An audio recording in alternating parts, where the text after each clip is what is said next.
Halo teman desa akuatik, terima kasih ya buat teman-teman yang sudah selalu setia di channel ini. Oke teman-teman, langsung saja kali ini di proyek DIY. Kali ini saya akan membuat sebuah reaktor ya teman-teman ya. Reaktor atau biasanya ada yang menyebut juga teman-teman itu fluidizer ya, fluidizer. Nah, reaktor itu apa teman-teman? Jadi kita bahas dulu apa pengertian reaktor. Nah, reaktor ini adalah fungsinya sebagai tempat ya teman-teman ya, tempat untuk ini tergantung medianya ya teman-teman. Jadi saya akan sebutkan beberapa reaktor yang umumnya dipakai di akuarium air laut ya teman-teman. Jadi pertama adalah contohnya ya, ini contohnya adalah karbon reaktor, di mana medianya yang ada di dalam reaktor atau tempatnya sendiri itu adalah karbon. Nah, karbon ini fungsinya untuk menghilangkan racun-racun atau zat-zat yang berbahaya di dalam air ya teman-teman. Juga fungsinya untuk menjernihkan air, atau bisa orang sebut itu untuk water polishing ya teman-teman. Untuk water polish itu untuk istilahnya menjernihkan air. Nah, itu untuk karbon. Nah, medianya untuk karbon reaktor ini adalah karbon. Ada lagi GFO ya teman-teman. Ada GFO, ini singkatan dari granular ferrite oxide. Granular ferrite oxide ya teman-teman ya. Tolong dikoreksi kalau saya salah. Nah, ini biasanya digunakan untuk mengurangi kadar fosfat di akuarium air laut ya teman-teman ya. Jadi kadar fosfat ini cukup berbahaya kalau kadarnya tinggi ya di akuarium air laut. Dan kemudian ada lagi nitrat atau biopellet reaktor ya. Kenapa saya sebut nitrat? Nitrat ini adalah di dalam medianya menggunakan biopellet ya teman-teman. Jadi biopellet ini semacam senyawa atau bisa dibilang karbon ya, karbon, mengandung karbon ya, dimana nanti di dalam medianya biopellet ini akan tumbuh bakteri-bakteri yang akan menguraikan nitrat ya teman-teman. Jadi spesifik sekali untuk mengurangi nitrat atau mengendalikan nitrat di akuarium air laut. Nah, kemudian itu biopellet reaktor. Ada juga kalsium reaktor ya teman-teman. Tapi untuk kalsium reaktor ini dia memerlukan alat yang lebih kompleks ya teman-teman. Jadi sangat sulit kalau kita ingin membuat sendiri ya teman-teman ya, karena mereka memerlukan CO2 juga ya.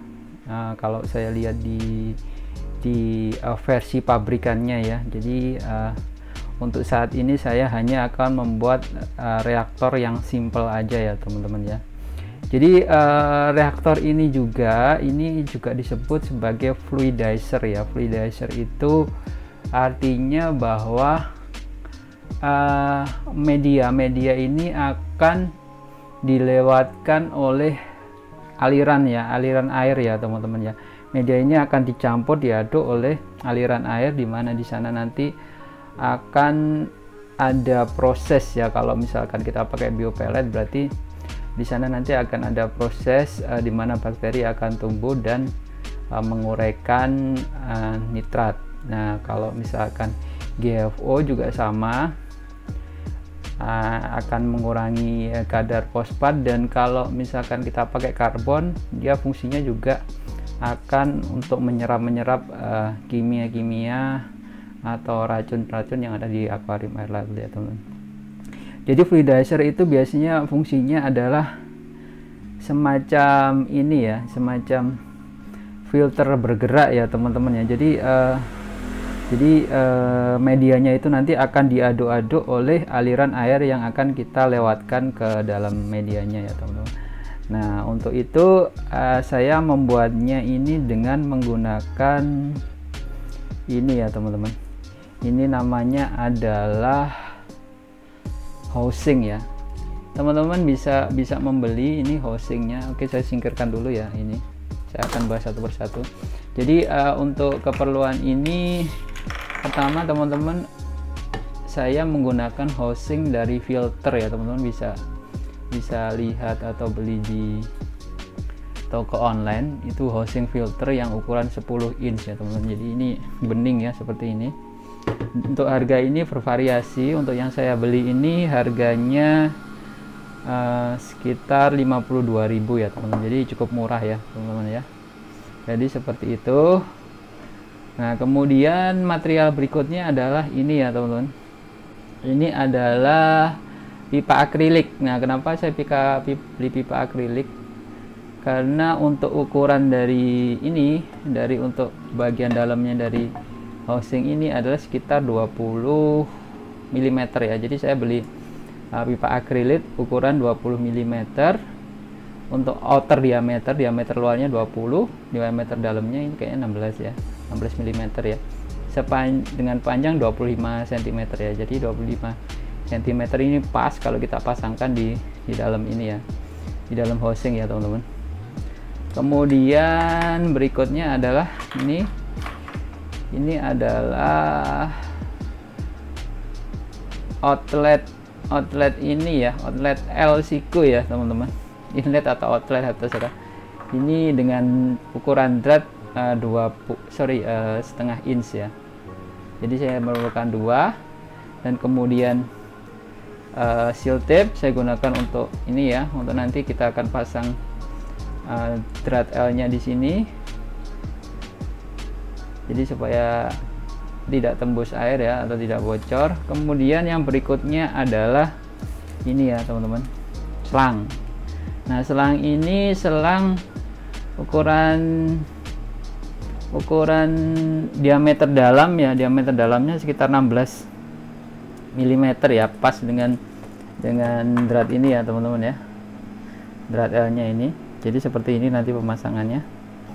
Nah, itu aja, bahan-bahannya sangat simpel ya teman-teman untuk reaktor ini.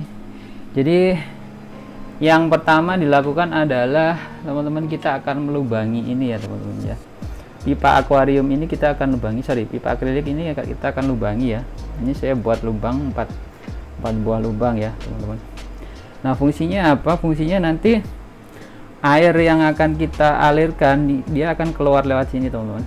Nah, lewat sini, dimana dia nanti akan ada di dalam dan akan mendorong media yang ada di sini ya, di sekelilingnya untuk bergerak atau berputar ya teman-teman, atau bergejolak lah.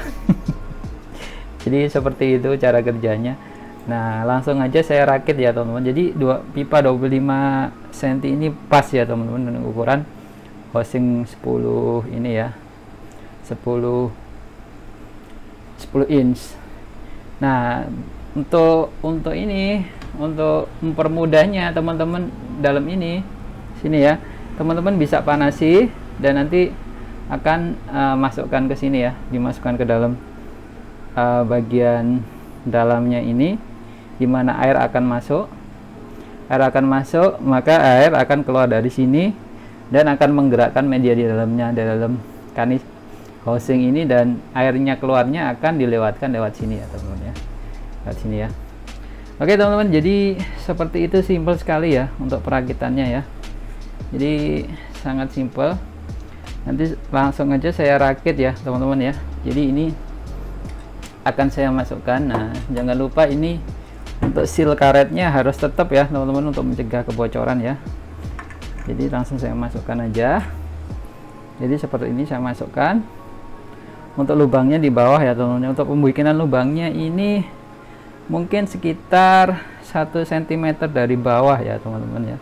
Intinya di dalam sini kan ada ini nih, ada semacam lubang juga, dimana biasanya kalau kita pakai filter untuk penjernih air dia akan masuk ke sini teman-teman. Nah, ini seperti itu, sama prinsipnya kita akan masukkan juga. Nah, kita masukkan juga ke dasar, kita atur.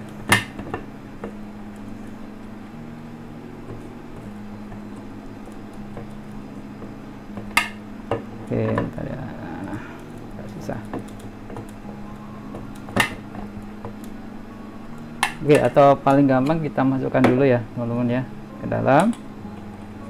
Nah di sana teman-teman bisa lihat, jadi lubangnya di sana ya, di pinggir-pinggirnya, dan kita baru masukkan yang ini.